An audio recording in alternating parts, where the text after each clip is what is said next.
Hello, dear friends and family in Christ, and a very warm welcome to you today because I think this is not exactly what you expected because we're coming from our podcast studio. This is a special that we're wanting to put out today. It will interrupt our ongoing series on the cults, which will resume next week as the Lord leads. Because this is up to date information we're bringing you regarding the situation in Israel and the Middle East. And some of this is rarely shared on legacy media. So, welcome back to the weekly programme on Channel 1. And this week we're also featured on Channel 25, Focus on Israel, because, as I always say, our attention is very much on Israel.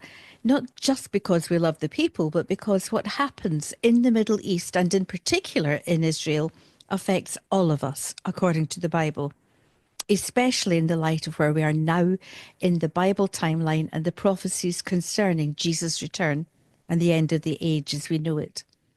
So this week we've got another Israel update from our correspondent Tricia Miller with the latest updates regarding the US and Israel alliance, the United States bombing the Houthis, Israel bombing Hamas because they've refused negotiations for more hostage releases. We'll be looking at all of these in some more detail. And last but not least, the current situation in relation to the hostages. Now, as I said, some of this is news which you don't get to see in everyday media. So without further ado, we welcome back our dear friend and colleague, Tricia Miller. Now, she's the director of CAMERA's partnership of Christians and Jews. Based in the United States, she's working around the world, but monitors Christian organisations and media activity related to the Arab-Israeli conflict in particular.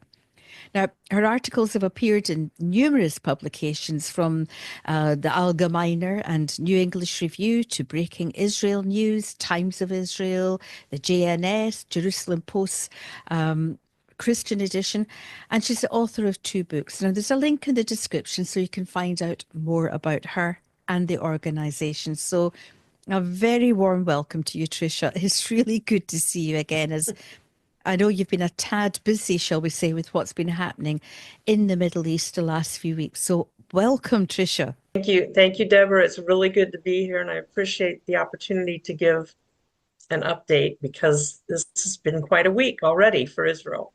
It certainly has. Now, as I'm in Scotland, I'm going to be a wee bit selfish here, and let's just start with some good news regarding the UK and Sir Andrew Roberts. Would you like to care to share this with our viewers, Tricia? Yes, this is good news. I'm going to read it so that rather than just trying to summarize it, but Sir Andrew Roberts, who is a member of the British House of Lords, gave a detailed parliamentary commission report on the October 7th invasion that Hamas carried out against Israel already almost a year and a half ago now. And this is huge. It is good news. The UK has not been very favorable towards Israel, and a lot of the world has started denying that anything even bad happened on October 7th, or if they acknowledge it, sometimes they blame Israel for it. So this is really good that a member of the British House of Lords has issued this report. And it says, Hamas orchestrated and led the October 7th attack. That's huge right there.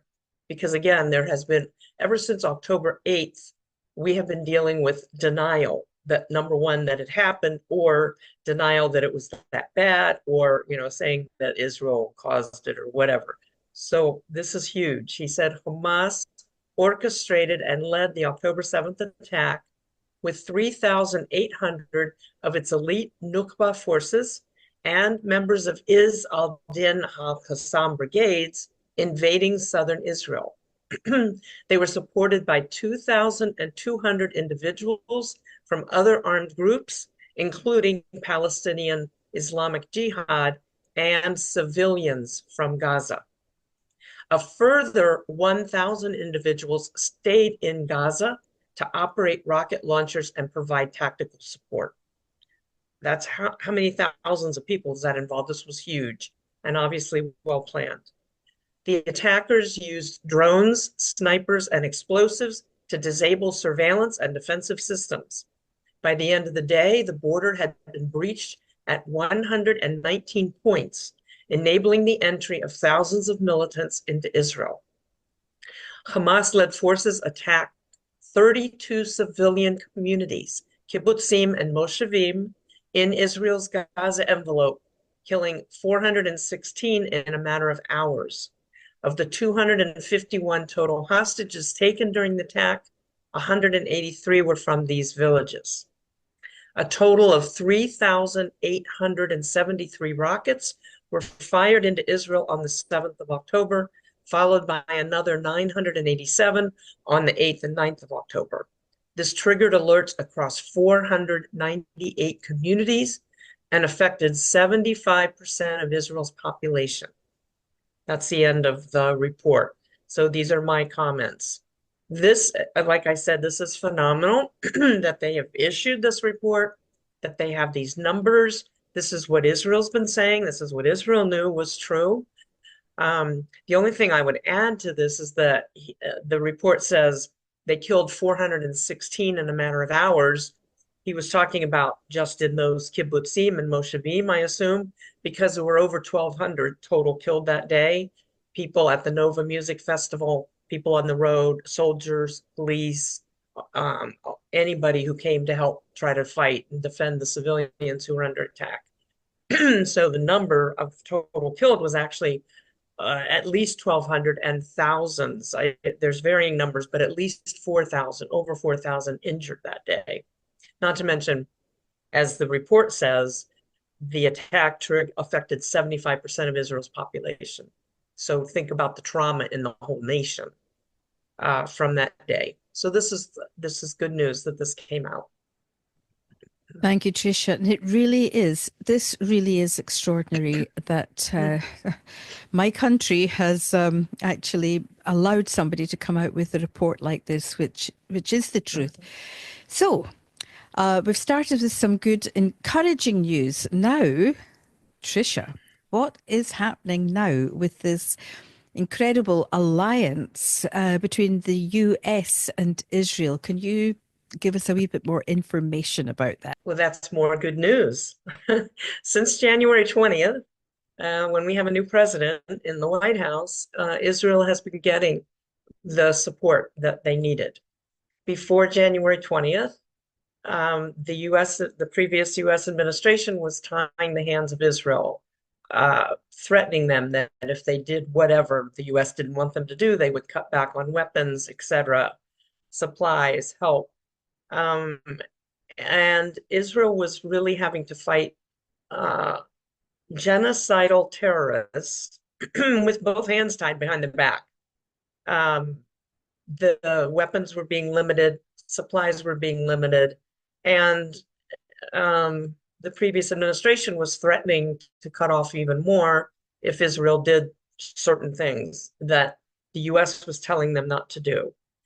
And when Israel went ahead and did what they had to do, one of the examples was going into the south, because that's where Hamas was concentrated, and they had to go after Hamas. The US had threatened if they did that, they would withdraw support. So Israel was facing this horrific battle with the country that was supposed to be their biggest ally. And I have heard countless analysts and commentators in Israel acknowledging the fact that if Israel had had the US support that they needed from the beginning, this war would have been much shorter. It would already be over. And by the US putting the clamp on Israel, it's actually made the war go on longer and cost more lives.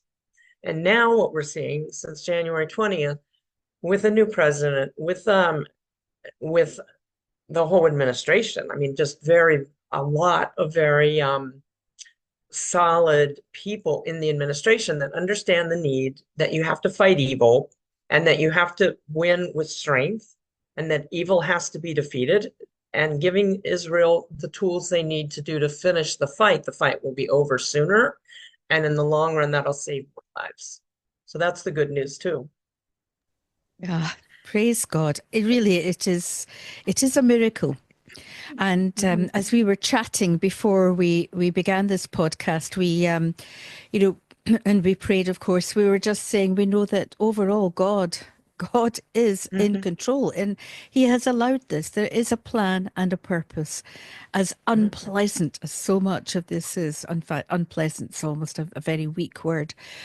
And in fact, dear viewer, just please stay to the end because the reason that we're rushing out this podcast is that Tricia actually has some bang up to date news from the United Nations today. So just hold on as we just give you a real overview of what this is all about. Mhm.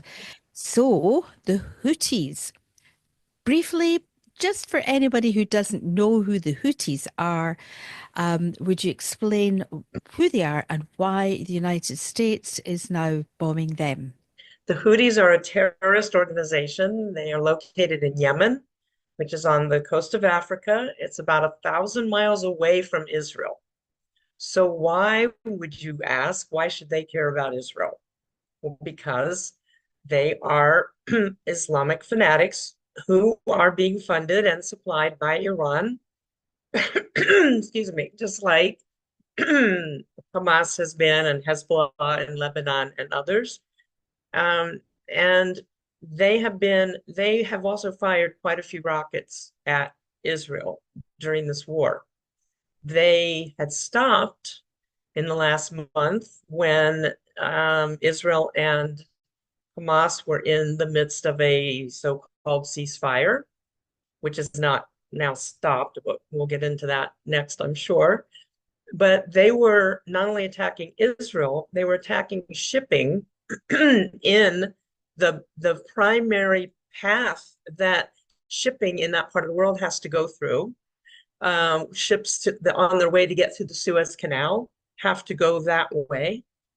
So they have not only been threatening Israel because they are like-minded jihadists who want to see Israel destroyed, but they have been threatening world shipping and the world economy. And instead of going through the Suez Canal, ships have been having to go all the way down around Africa, which obviously adds quite a bit of time and expense to the shipping of goods for the world. So here again, um, when President Trump came on the scene, he said, "This is, ridiculous. Why are we allowing this to happen?"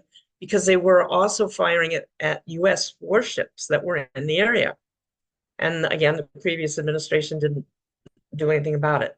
So this past weekend, the U.S. started attacking the Houthis in Yemen. And I don't think, I'm certainly not on the inner circles, but I don't think this is any coincidence, the timing, because the Houthis had been saying all along that they were going to start shooting missiles at Israel again if Israel went into Gaza again. And so the US started attacking the Houthis, and they are massive bombs are going off in Yemen to destroy Houthi headquarters, Houthi supplies, Houthi launching sites, etc. Just before Israel took up the offensive again against Hamas, which they really needed to do and was probably overdue. But I think probably, I don't know anything, but these two things are being done in coordination, it would appear. The Houthis needed to be taken care of no matter what, because like I said, they're affecting the world economy, but they're being taken out so that they can't cause damage to Israel while Israel is having to finish off Hamas. You will see the effect that this has had on Mhm. on everything. Tricia, so there's the Houthis. So we're talking of bombing, and here we go with shall we say, bad old Israel again bombing Hamas. Mhm. Again, would you just explain what is going on? We had that couple of weeks of just there was almost a euphoria as hostages were released. not Yeah. all alive, all abused in one way or another, tortured Yes. in a Horribly. terrible state. And what did the world say? Not a lot. Mhm. So, over to you, Tricia. Could you explain why it's all heated up again?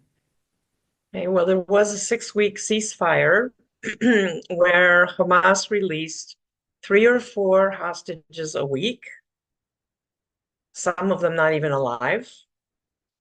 Towards the end, they got eight dead hostages at the end of that.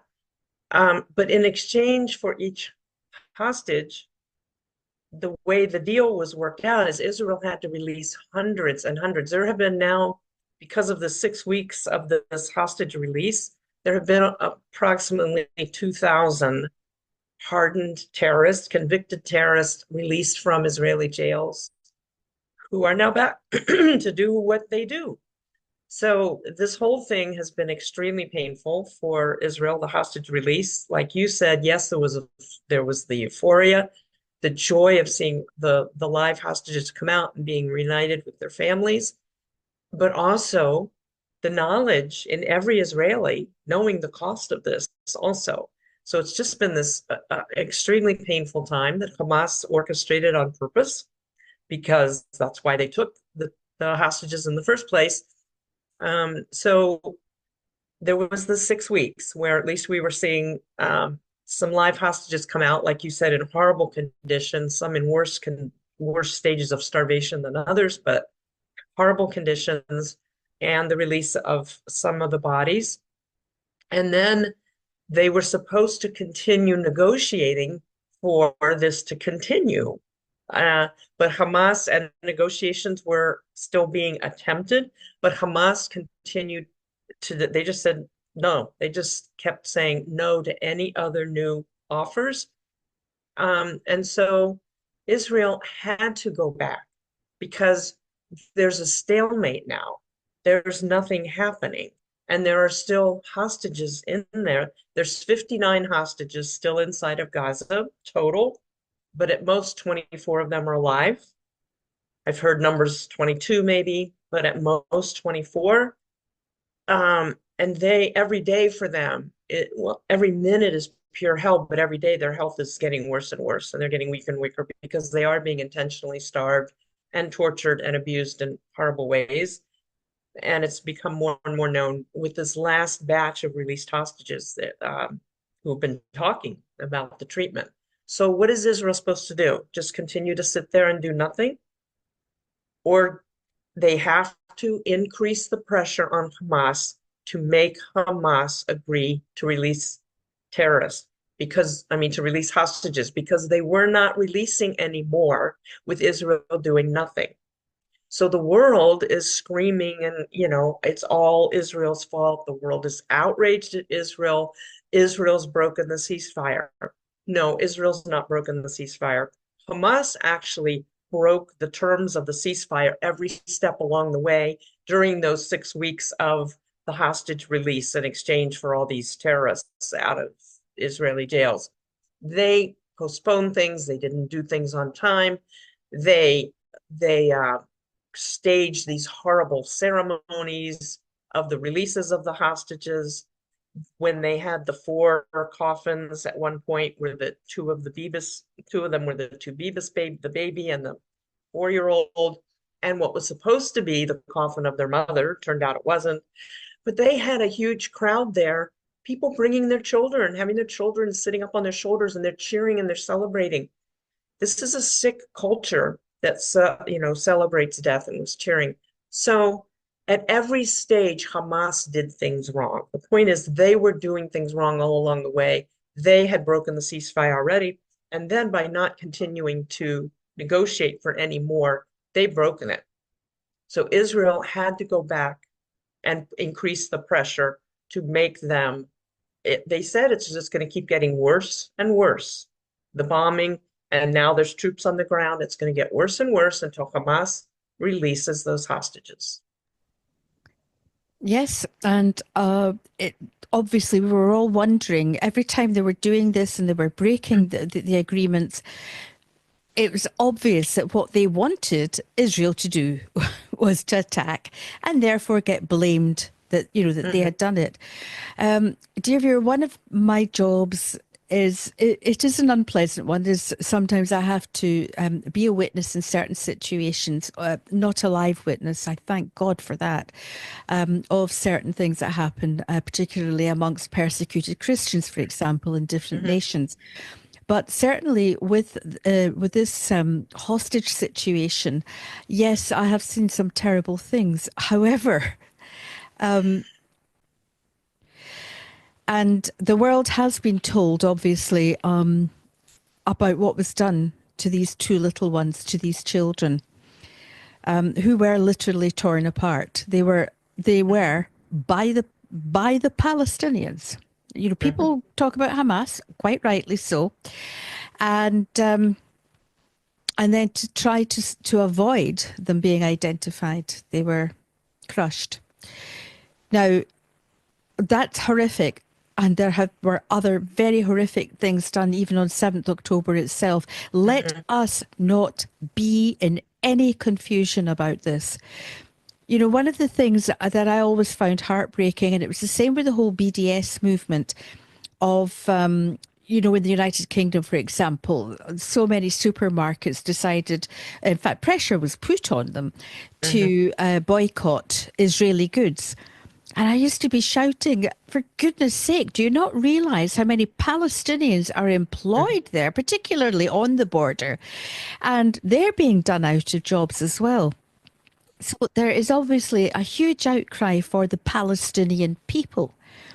Do not forget, as I say, one of the most heartbreaking things for me in an emotional sense regarding the Palestinians was the fact that so many of them who were supposedly friends and neighbors, living alongside, or maybe on the other side of the fence from the kibbutzim, from the kibbutzes, Hmm. friends with the Israelis were the ones who were betraying them. Of course, they were being paid.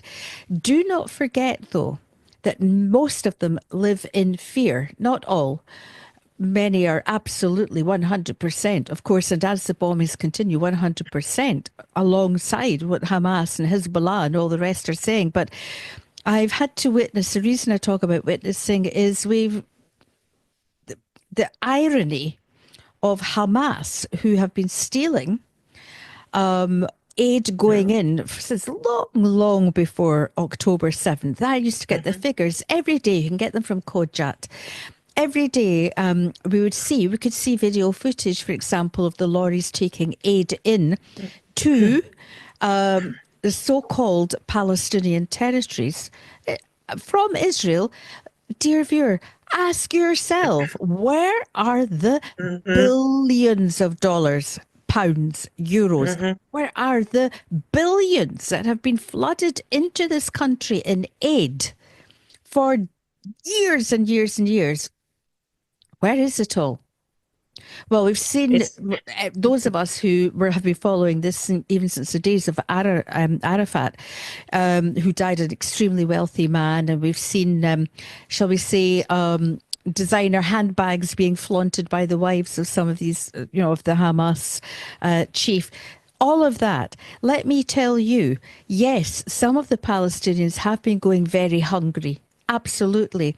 So we have seen footage many times over of Hamas people shooting them in the legs. One was supposed to be an execution, I don't think it was, of the Palestinians who had been stealing food from the aid going in.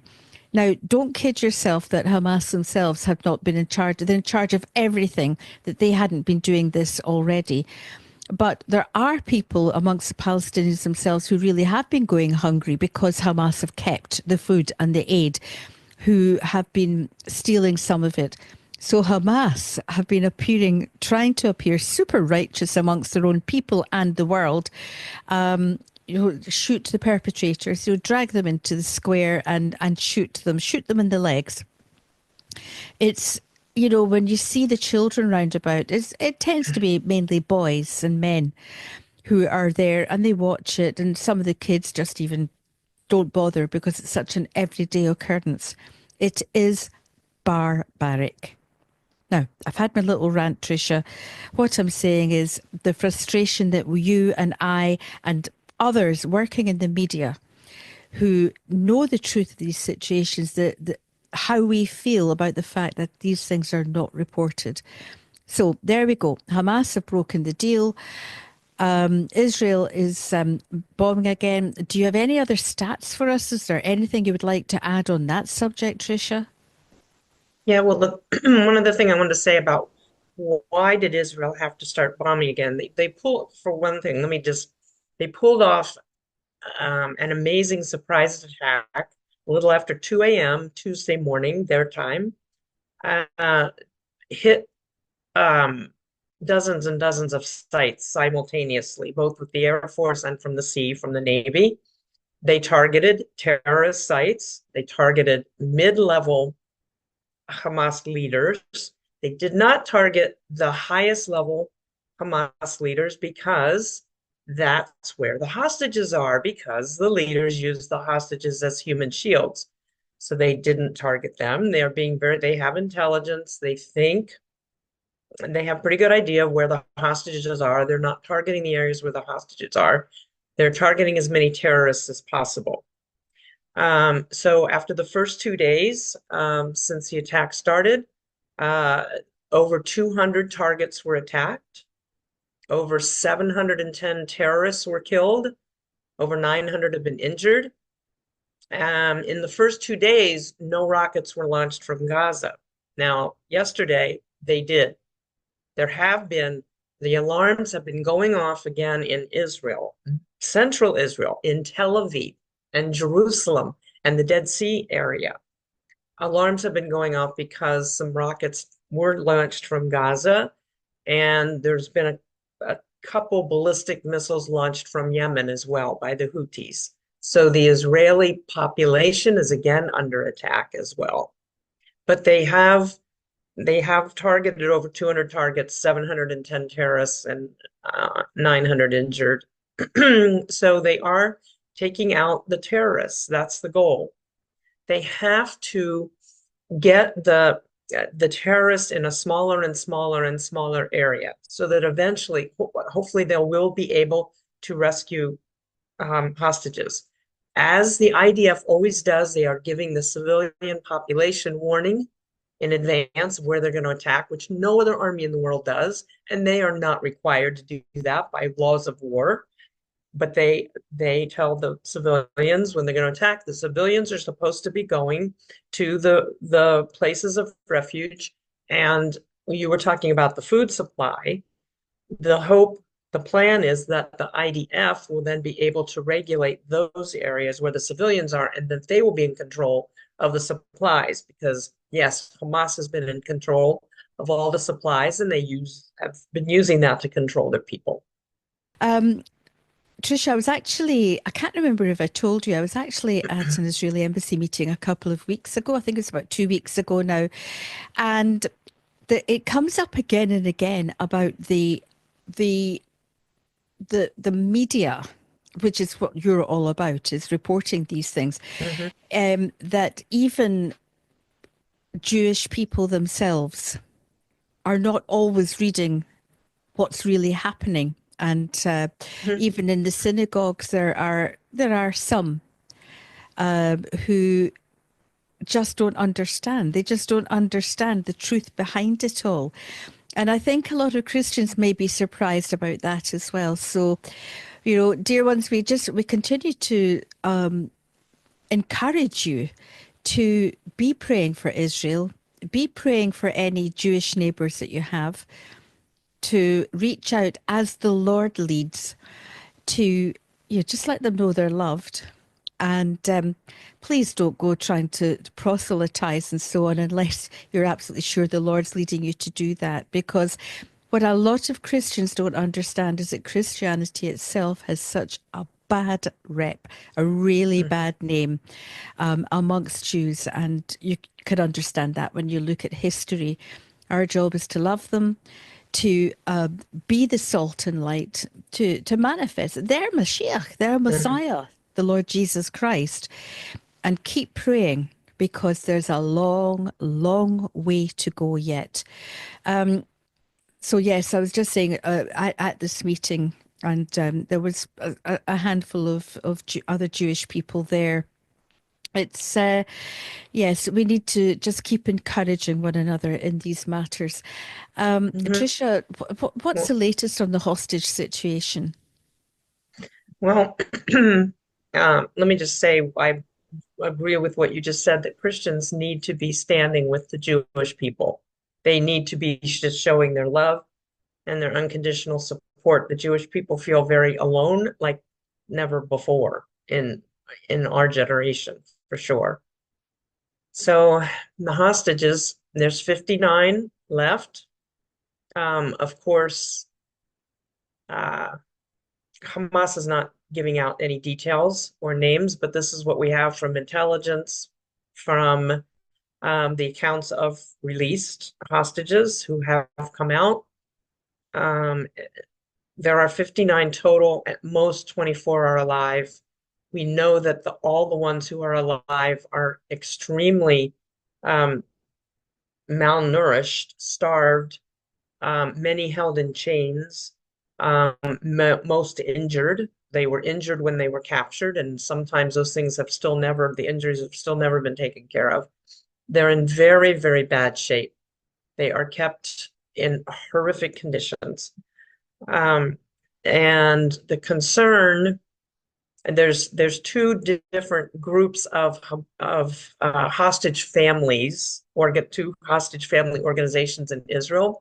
One of them is very much in favor of this war because they realize that that's the only thing that's gonna, the only hope that their family members have to get out.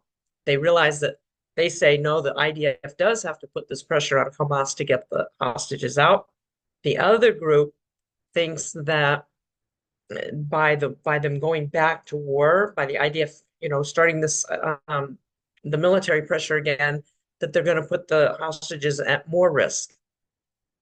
You know, Israel is in this impossible situation, and I can see the perspective of both of those groups, the concerns. However, I have to look back and say, well, the only way that hostages have been released is either a few of them were rescued. The idea if we're actually we're able to rescue them, but the vast majority of the hostage releases were done because of the military pressure that the IDF was putting on Hamas. So I really do think this is what Prime Minister Netanyahu has been saying. We have to increase the pressure. It's going to keep getting worse and worse until they finally, say, okay, and release the hostages. The hostages are the only security Hamas has. Hamas knows without those hostages, Israel would just wipe them all out. And like I said earlier, the IDF did not target the top leaders in Hamas in this surprise attack because they know they have hostages with them as human shields. Well, Hamas knows that. That's why they use them as human shields. This is their only security. So for some of the people in Israel who are saying, oh, this is going to make them kill the hostages, I don't think so, because the hostages are their security. Now, if the IDF gets too close to the hostages, they could execute them. They've already done that. We've already seen that. There was a group of 6 at one time last summer that were executed because the IDF was getting too close. Yes, they'll do that. If they think they're going to lose those hostages anyway, they'll kill them to prevent them from being rescued. So yes, there is very real danger to the hostages, but there's no less danger to the hostages if the IDF doesn't do anything.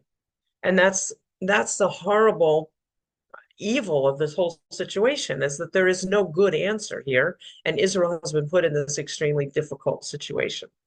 So the situation of the hostages, it's one of great danger either way, no matter what happens. And all we can do is pray that the ones who are alive, that their lives will be preserved, that the IDF will be able to find them and rescue them before they're executed, because their guards will shoot them. The hostages who have already been released have said that. They were told that.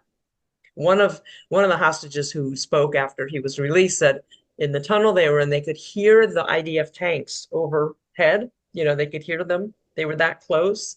And their guards told them that if the soldiers get too close, they're just going to shoot them. So they know that. So, but Israel's got to do what Israel has to do here and put the pressure on. It's the only hope of getting any more out. Hmm. Uh, Tricia, today, just right up to date, today, what's happening in the UN? One of the released hostages, his name is, in English, we would pronounce it Eli. They say it Eli Sharabi.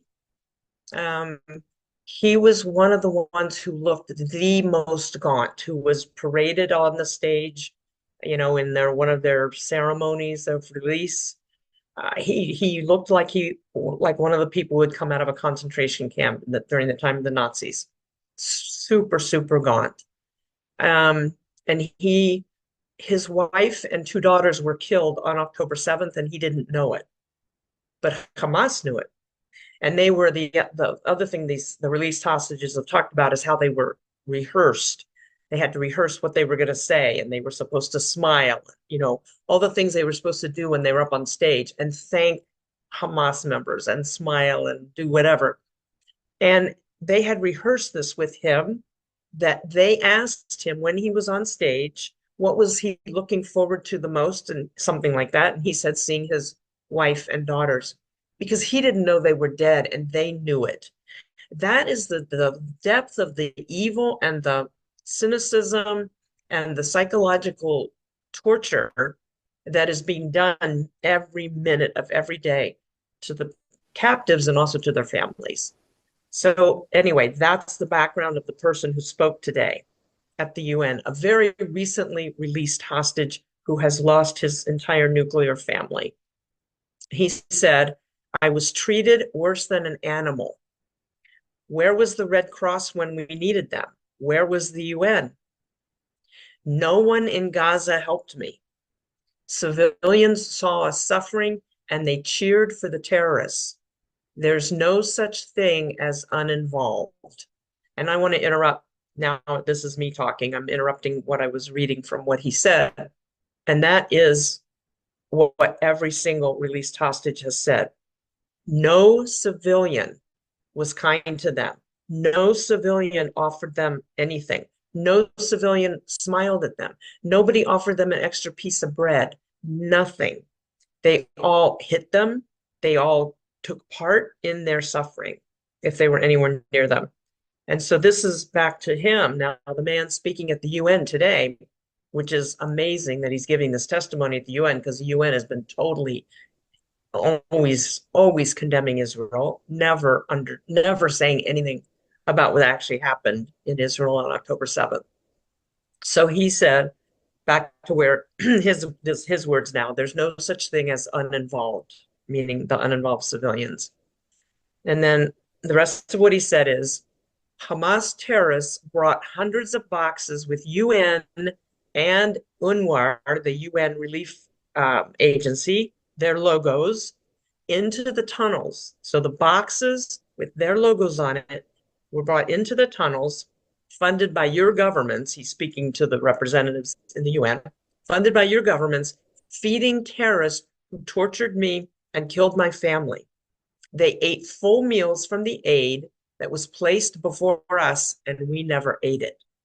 And other released hostages have said this too, that the terrorists would sit there and eat in front of them and not give them any food. So that was another method of torture. But the other point he's bringing out today at the UN is that the boxes of food were labeled. They were from the UN. They were from the UN Relief Agency. That's who is also supporting and funding and supplying the terrorists. Thank you, Tricia. Thank you. We know these things, and the fact that now it's starting to come out is just wonderful, and we do praise God. So, Tricia, I don't envy you your job either. I really don't. Is there anything you'd like to add for this week's podcast, so we can just? Is there anything else up to date you want to share? Well, I would just hope that people who hear this would also share it, would really take in this information, because what you will hear in legacy media and all the social media and, the influencers and whoever else, you might be listening to, there's always this common theme of demonization of Israel, the criticism of Israel, that automatically Israel's wrong. And there are the facts of what actually happened to Israel on October 7th and what the Hamas terrorists' intent for Israel is ongoing. That is not reported in the news. And you need to know the facts. You need to go to sources like this. You need to go to CAMERA. CAMERA has a website with up-to-date information, www.camera.org.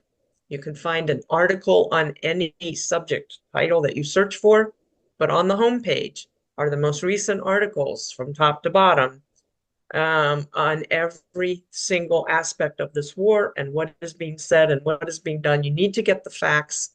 You need to know that there are enemies who seek to destroy Israel, that Hamas has said they will continue to do what they did on October 7th over and over until Israel's destroyed.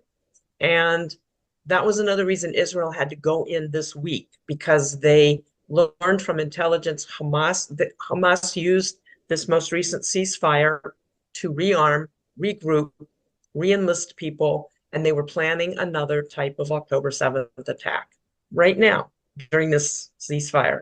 So Israel had to stop them. So I would just urge people, please know the facts, go to reliable news sources like this station, and go to the CAMERA website, get the facts, and share them. Absolutely. Absolutely. Tricia, we're going to have to go now. We'll put this up, and I'll try and get as best a transcript as I can and ask people to share this far and wide. To be keeping you in prayer. And of course, we know that CAMERA is a Jewish organisation, and you are representing part of the Christian Jewish Alliance. And so we will be keeping you in prayer. And we thank you so much for what you're doing, Tricia. We look forward to seeing you again, and hoping you look after yourself. Is there anything else you would like to add before you go? No, I think this has been a great conversation, and thank you so much for having me. Thank you for your time, for your contribution, and hopefully we'll see you again soon. So stay safe, keep reporting, keep researching, and may the Lord bless you. We thank you. Thank you. And as for you, dear viewer, take a look at all the facts below. Please do share far and wide. It really is a battle just to get the truth out there. And that's what we're here for. We sound the alarm, we communicate truth. So thank you again for watching. For those of you who may be new to this, or maybe you don't know much about Christianity, we have every Wednesday morning, wherever you are in the world, you will find a new Bible study up. We've got the Old Testament. We're doing the book of Nehemiah at the moment. The New Testament, there is John's Gospel. And it's the unadulterated Word of God from the Bible, with Bible teacher Dr. Anton Bosch. We've got the Israel channel you can look back on. There's lots and lots. We've got 30 channels and counting. So please make use of this. It's all totally free. And pray for the peace of Jerusalem. We know that the peace, the King of Peace, the Prince of Peace, will be coming.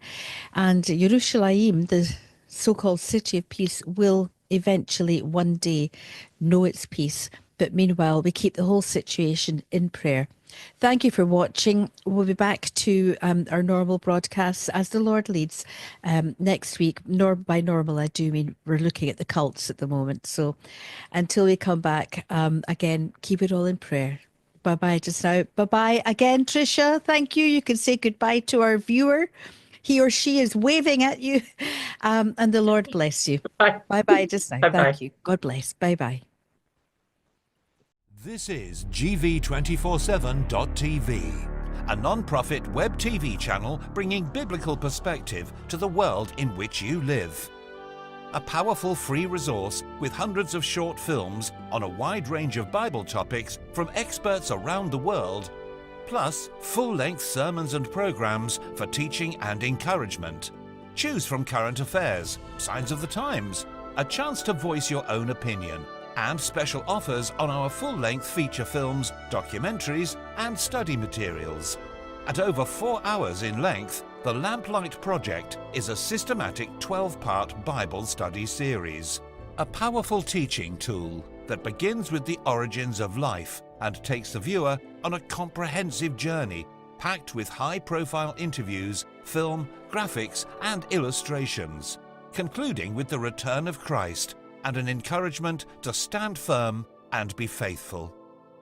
Complete with a free study guide download for both personal and group study, this powerful interactive guide connects to over 1,000 programs with expert interviews on gv247.tv, our free service web TV channel. Does My Life Have Meaning? A powerful 1-hour presentation produced from the Lamplight Project. With a free copy of the Gospel of Luke, this film is crammed with engaging interviews, film and graphics, a life-challenging film to those searching for answers. As distributors for the Jesus film, we offer this timeless movie based on Luke's Gospel. This clear presentation of the life of Jesus Christ has been viewed worldwide and translated into over 1,200 languages. We provide the film with a free copy of the Gospel of Luke. The Daniel Project is a popular TV documentary that presents an overview of Bible prophecy and an encouragement to read the signs of the times.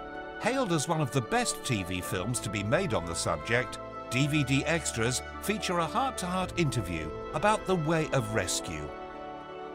We've been serving the body of Christ for over 30 years, and if you would like further information, please do not hesitate to get in touch.